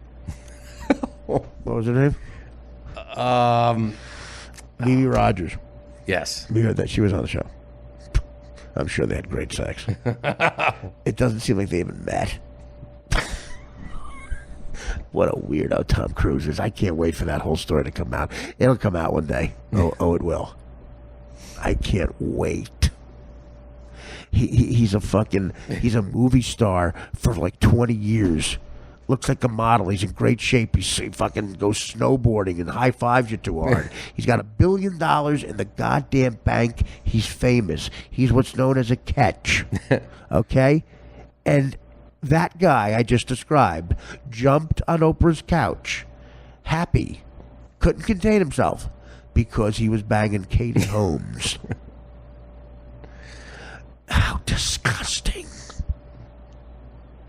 When you get to the end zone, Tom, act like you've been there before, buddy. That exact bit, in a much funnier way and punched up and longer, you can find on Jack and Coke, available on iTunes. I had those optics and observed them in 2009. I'm looking at Trump rally right now. The people behind him, I swear to God, Hillary's basket of deplorables. I'm telling you right now, it's the oddest group of people I've ever seen. There's a guy who's 142 next to a kid who's 14. It's like the train in Stardust Memories. Yeah, it looks like they're all going. If that's the train to Auschwitz, they're going somewhere where it's just going to get better. That's a good way to put it there. That's exactly what it looks like. It looks like someone's shooting a Fellini film behind them. There's a 142-year-old woman standing next to a kid who's 14, full of testosterone, that looks like he just punched a girl in the face. Look at these people. Trumpets, trumpets. Next to a guy who's a Molly dealer. Who's he waving to now? Let's see what this says. I can't resist. I can't get enough of this. Plus one great person. He's in Melbourne, Florida. A heartbreaking accident. Ever go to Melbourne, Florida? I did stand up around there. No. I don't. Oh my God. Oh my God. If you go to Melbourne, Florida, and your friend takes bath salts and eats your face, that's a good night. That's a good night. Melbourne, Florida. Oh, the people are so questionable. Why don't these people have something else to fucking do? It's Tuesday night. It's Wednesday. When is it? Today is Wednesday. Wednesday. Just turned Wednesday. Yeah. Yeah, what are the guys? Don't you have somewhere to go? These are the white version of the protesters. Nobody's working. No kidding, we're out of jobs. They're all behind you. I love the idea. Of course, Cuomo going. Listen, tell those guys, it's getting late. They've got to get up tomorrow, I'm sure. Yeah, they want Trump to get them jobs. That's what they want. People. And I'm not saying it's poor people in this country. There's a certain group of them, and it's every ethnic group has gone through this and still go through it. The eye ties, my people. You know what? They a lot of them, the most ambitious, resorted to crime. They said that they look around and they go because there is racism. Way more back in the day. The Daniel Day-Lewis guys. The Irish went through it. Everybody who got off the boat first, the Germans certainly did. Absolutely. The eye ties. And, here's why the blacks did have it the worst, though. And still, because it's an obvious thing. You're black. And I'm not trying to be funny.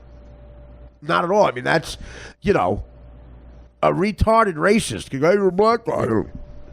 You may or may not be Jewish. You may or may not be Italian. But they were made to do shit work.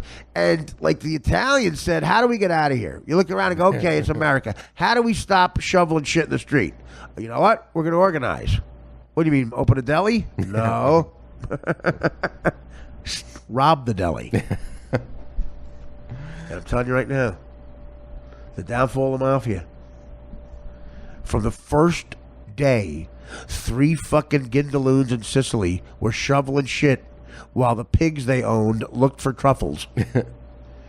The first 3 guys to drop the shovels and go, fuck this, I say we just steal shit. If we do it organized and we pay off the cops with the money we steal, we give them some, we keep some, happy days are here.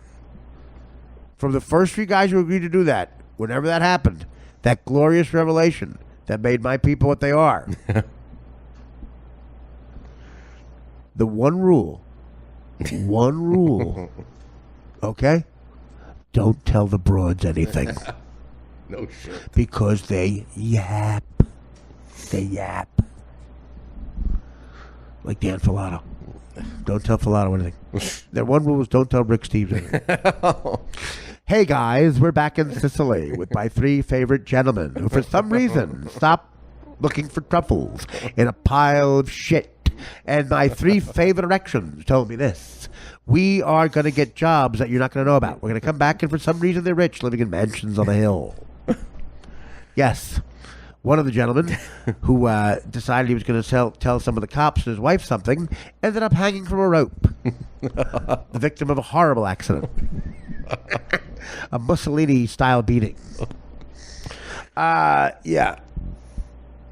Don't tell the broads anything.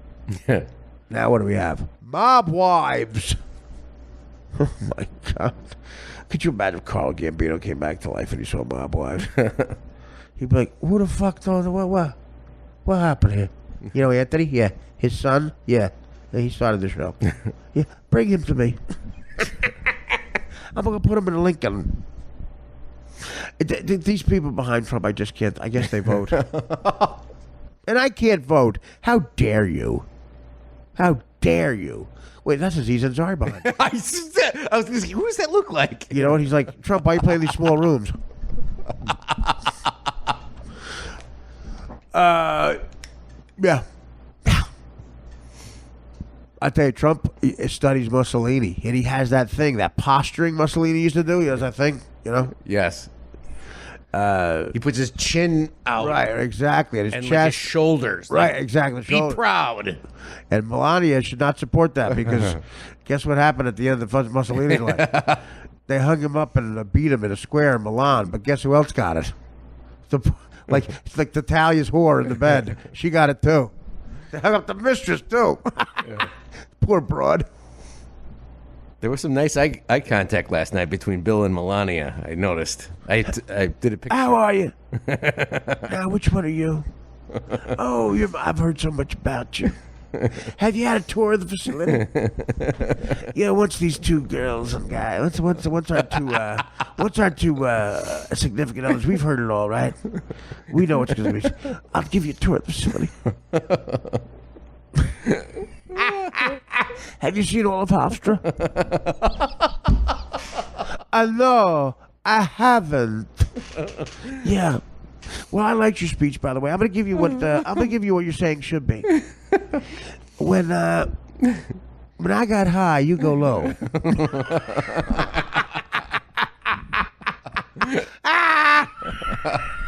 Wait a minute. Come on, you're a whore. You know. When I get high, you go low. I love commercials for like assault weapons that you put on every commercial for a home alarm, a burglar alarm, or these flashlights that become like strobe lights. Yes. And they disorient. I have one. I'm sure you do. Oh, that's so gay. Oh, you're such a woman. Do you have mace too? No. You have a light that disorients the burglar? Don't use it because if someone breaks in here, I'm hoping he rapes you. It was on sale. It had like a screwdriver really? At the end and a knife and a screwdriver at the end. Wow, that's pretty impressive. Did you get a smork too, or? So every burglar is a white guy. I mean, not just white, like insanely white.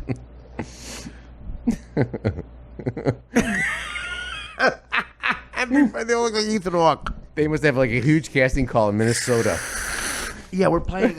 Okay, so on this side, all you white guys, this is the burglar line, okay, for auditions here. And this is to play the CEO of a huge company. This is you guys. I should go over there. Yeah, you guys, African Americans. Because, of course, you know, Hillary Clinton, we live in a world where all CEOs are African American. So, yeah, you guys, this is for all the people who are the head of surgery at Cedars-Sinai. And this is for all the filthy burglars. Again, I'm not saying all black people, but what I'm saying is it's a little odd. And the terrorist commercials of the terrorist families are always people who look like the Brady Bunch. The terrorist looks like Mr. Brady. And the family that catches the terrorist, let me tell you, that is a terrorist. We have a terrorist. Yes. This is the public service announcement.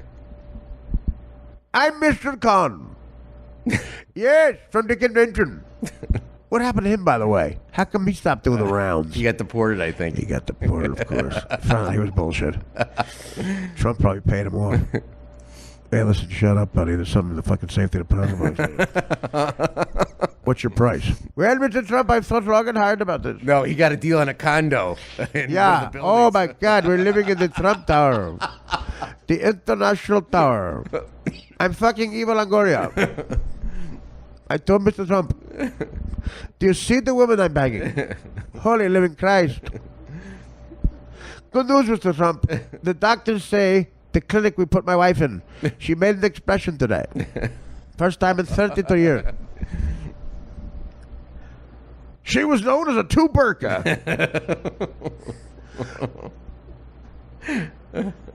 Yeah. Well, let's end this. We talked to Joe Moochie. I was supposed to, tomorrow I'll give you a tease. I'm going to talk about who's on tomorrow. Is there a comic in? No, not yet. Anyway, real quick, the thing that Bill Maher does, anyway, I was getting at, is, you know, he's a seasoned comic, a great comic. You know, I'm clearly a fan of Bill's. I give him shit, but I watch the show. He does say stuff that's very funny and smart, but again, I did the show with Mimi Rogers. She wouldn't shut up.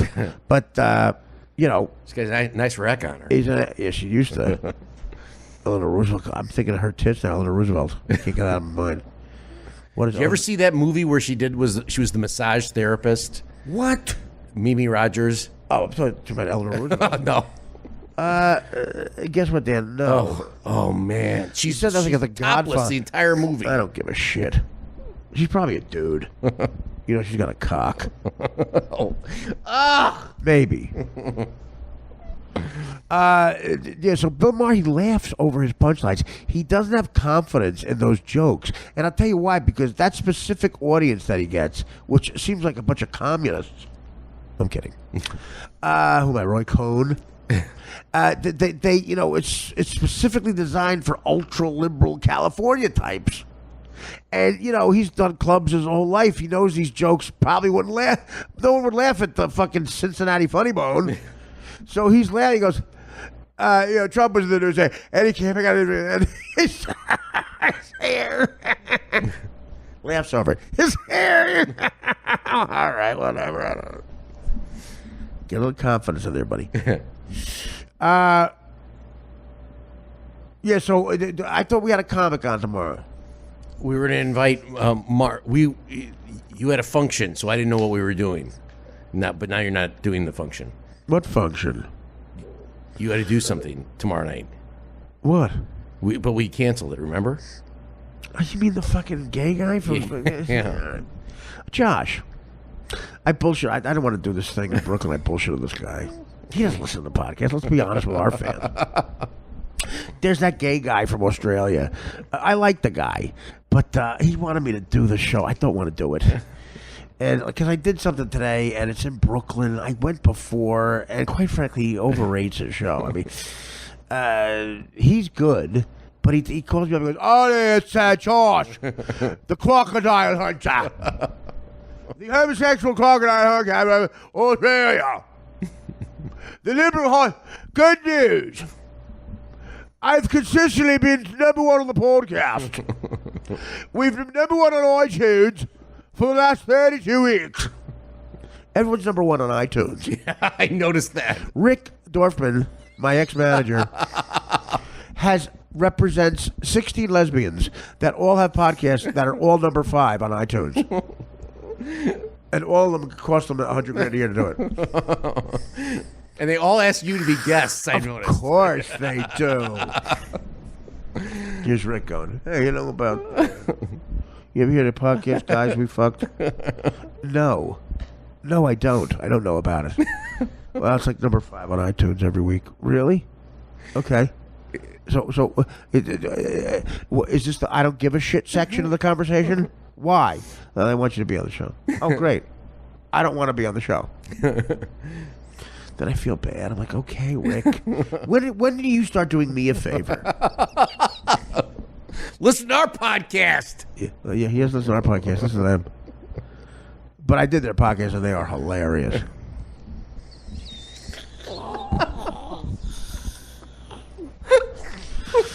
Yeah, but so this guy, Josh, this guy, he's number one on iTunes. Hey, Artie, I'm in Williamsburg with the missus. We had our 5th kid, and we're considering number one on the podcast. And iTunes with my partner. What about my gay porn? Throw another cock on the Barbie. Oh, God. I want to play with my Barbie. And Ken. Yeah, so he told me he's consistently number one on the podcast. So I was supposed to go tomorrow. Dan is so like, me and Dan could not be more different. Like, Dan's not an asshole. He doesn't have an enemy. He goes, yeah, what should I tell Josh? Because today I went to do something. I did Dave Jusko's thing. Oh, my God, how pathetic. Oh, Dave. I love Dave. He's very likable, but he fucking somehow, I casually said, I nodded my head. I think that was a twitch. There's something. It was a Twitchels. Yeah, it was a Twitchels. And he goes, remember Art, you said yes. Juskow always says, Juskow calls me sometimes out of nowhere and goes, I go, what do you want, Dave? So we're good for tomorrow, right? What's tomorrow? Remember 14 months ago you agreed to do my show? Have you tweeted it? No. Well, it's tomorrow. And then I say to Dan, what's he talking about? Yeah, I have it right here. It's on the schedule. So I don't have to go. Then I have to go. No, you set up these things with Just Juskow. stop it. Your late night comedians dinners that I'm not invited to. Do you want me to bring up some of your rhetoric? You're invited to the dinner. I know, I'm kidding. Give a shit. No, you're not invited. I just knew. I want you to go. I thought they don't want you there. Oh. They go funny people only. No, I'm kidding. But again, so that was what, like today we did a football show. See, when he first pitched it, I thought you only had to do the picks, and then he would use your picks. Then all of a sudden it was a show. I went there. It was ridiculous. Then it was me, him, and this other kid. We have an hour. We got bumped by a chick who's 28. The day the chick who bumped us, the day she was born, me and Juskow both had sets at the Comedy Cellar. She's doing like a special or something. Juskow thought, asked you at the Comedy Cellar, Juskow thought she gave him 2 hours. And not even the main club, the club around the block on a Tuesday. He's all excited. Then I said, so what? He goes, I know, I get there like right on time. I'm like, why? We only have an hour. I'm like, why? And Michelle Wolf is doing something. What? I know Michelle, she's very sweet. She bumped us. Like, who is she, Ellen Cleghorn? So we only had an hour. And I get there on time, rushing like crazy. I have to cut off Joe Moochie, or Joe Moochie, a bright young comic who's excited about doing the show, who I call #funny. And who I realized if he put a beret on him, he looks like Monica Lewinsky. Oh, my God, that was so funny. He should do that. And so I rushed to the ferry, very romantic, by the way. The ferry is great. There was a smoking hot chick on the ferry. And I said to her, can I help you down the stairs? She was wearing heels. And she just looked at me and she didn't say anything. Dead silence. I said, did you hear me? And she looked at me. I think she was on Molly. And I got down there on time. I'm rushing. 6:30 to 7:30. Was it the blonde? It's me and Lenny Marcus. What are you talking about? On the ferry?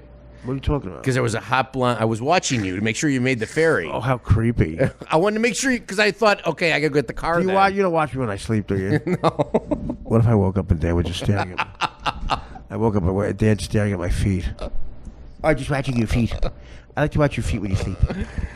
No, I don't know. She was blonde. Actually. Yeah, she was up. We went up top. We went up top. We went up top, and I like to pretend I'm rehearsing for something in front of a hot chick, like I have it on my headsets. So she thinks, I'm like, and waiting. God, we're waiting for Godot.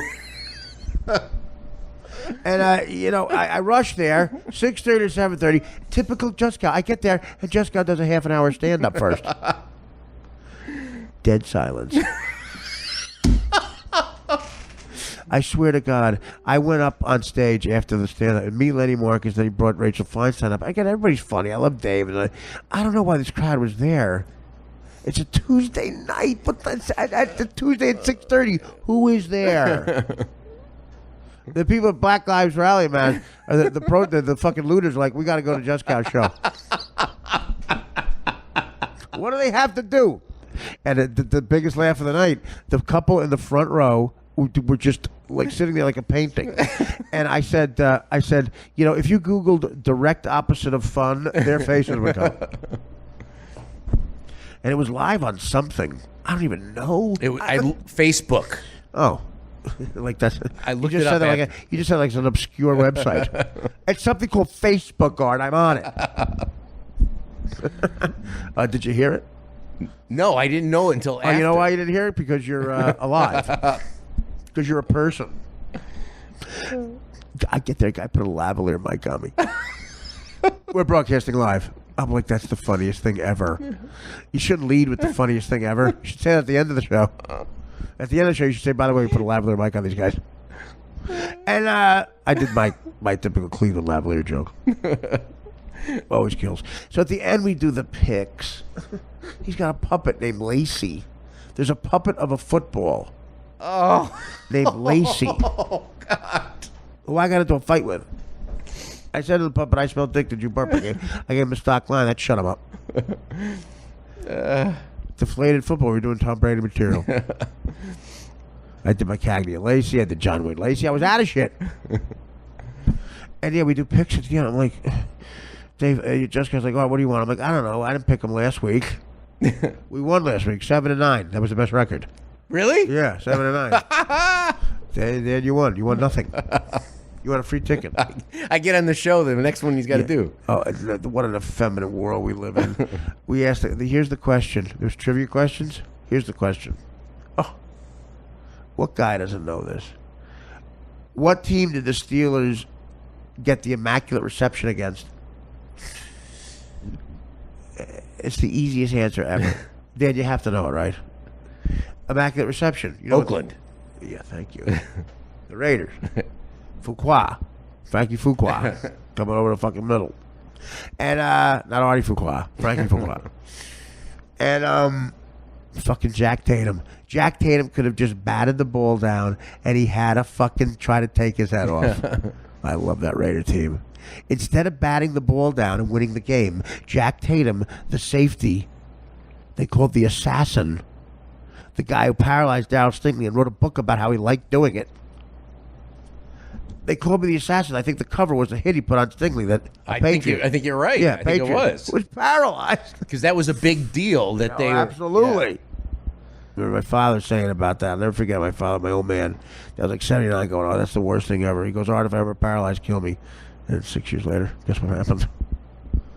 He's paralyzed, but I didn't kill him. Cut that out. But, you know, Jesus. Yeah.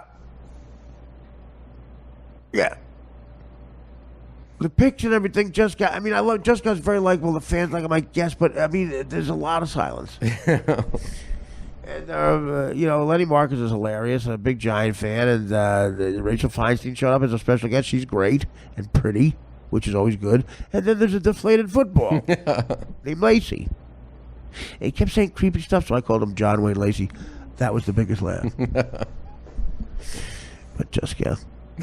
So anyway, this Josh guy, this Australian guy, I went to do that today, and it's a pain in the ass because I had to cut the podcast short with Mackie, and then go down there, Rush. Because he says to me, "Oh, you promised to come back." I'm yeah. It's called bullshitting. We're in show business. Of course, I said I'm coming back. You give. You're no kidding. Apparently, he gives too. But what a great guy. I didn't know he was gay till we were having a conversation. I made a gay joke, and then he went, "Did I kick him out? No." I embraced the gay community. He's actually a good guy. And I guess he's married to some dude. I can't believe I said that. But right now my father's attempting to roll over his grave. Now, he's a good guy. So Dan, of course, I said, I'm not going. Dan said, you have to be at this guy's show tomorrow. I said, I'm not going. He said, what am I going to tell him? I have Dan tell people stuff. It's great.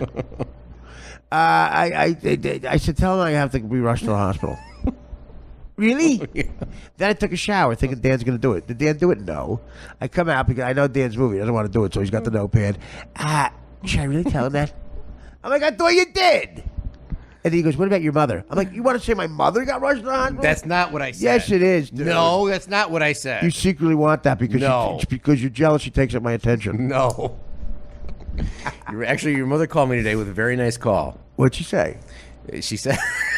I don't want to tell you. I don't want to hear it. She had some extra Bed Bath & Beyond coupons, and she heard the podcast, wanted to know if I wanted them. I go, sure.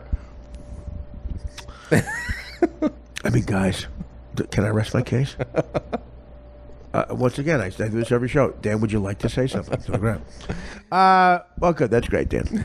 Go get some $42 washcloths. So what are they, diamond encrusted? What are those bedazzled towels you get? Wiping my ass with diamonds. So I tell John, so I figure, he doesn't, I guarantee, I'll make you a bet, he doesn't hear this and doesn't know I'm talking about it. So this Australian guy, I blew him off. I made up a lie. I'm not just not going. And I like the guy, but I don't like him enough to go to Brooklyn again. And there were 4 people there. And guess who else was on the stage? A small stage. You were there. Yes. This small little stage. The 2 girls from the Fuck podcast. Dorfman's entire fucking roster. Rick Dorfman, by the way. Rick Dorfman, by the way. About 6 months ago, Dan, Rick Dorfman, and my road manager Tim worked on a new bio. He called up and said, "We need a new bio for Artie because the one Rich Super's putting out is bad. It's old. Okay. They work on it a lot. He approves it. Goes great. Last week he sends the old bio to us to send out to people, and Dan goes, Art, it's the old bio. We wrote. Remember, you okayed it. I go, wait a minute. What happened? He goes, yeah, the Rich Super one, the one we can't use because it's bad. He sent us that to use. He's retarded. My manager is a rich kid. Okay, he said to me, we grew up with money. That makes total sense. Yeah. He could run me into the ground. He'll have money. So I'm not going to the Australian guy show. I'm just blowing it off. But we'll have him back here, and I'm not sick is the point. And neither is my mother, Dan. Thanks. I did not say that. Yeah, I can't wait to tell her while you're at Bed Bath & Beyond. Her your karma's running through her veins while she's sick, and you're like going, oh, God, Judy, take that. Dan won, Judy nothing. Bring it on, Judy, anytime, baby. Thanks for the coupons. I'm going to get some nice paper towel cloths holders. Ooh, look at this cover for the toaster. Ooh, $922 with sundries. But with my coupon that Judy gave me before I put the hex on her. Good luck with the gout, Jude. It's $4. It's $4. That's still a markup of 600%. So I'm not doing the Australian guys thing. That's hilarious. There's not enough time with the Norm book. I want to get into more detail about Norm's book. We don't have time. We went off on a tangent tonight. But I want to thank Joe Mackey. Is it Mackey or Machi? He said it. You could say it both ways. Okay.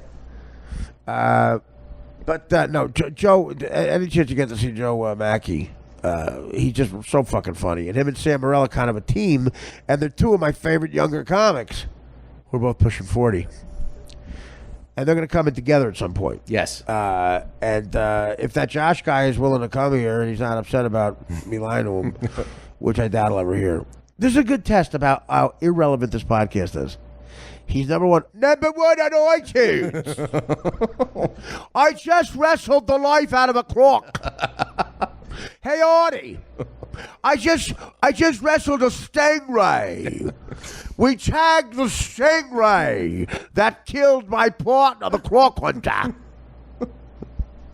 And y'all, I got revenge. I got him back, Michael Corleone style. We threw another hitman on the Barbie. Good news, Artie. Because I'm number one on iTunes, John Hamm and Zach Galifianakis are coming in to do my version of Between Two Fans. I'm currently suing Zach Galifianakis because I, in Australia, originally did the idea of Between Two Fans. I called it Between Two Azaleas. Same shit. That's ridiculous. I had to throw another lawsuit on the Barbie. Did you see my partner? My partner helped me wrestle the stingray. What happened was my partner was sitting on the stingray, and he penetrated my partner. Oh, God. My partner's uvula was penetrated. That's when I booked you on the show. I thought you were coming in. Color me disappointed. I'm just not going. Good luck, Dicklick. I like you. You should book some of that Williamsburg talent. Maybe Nick Thune's in town.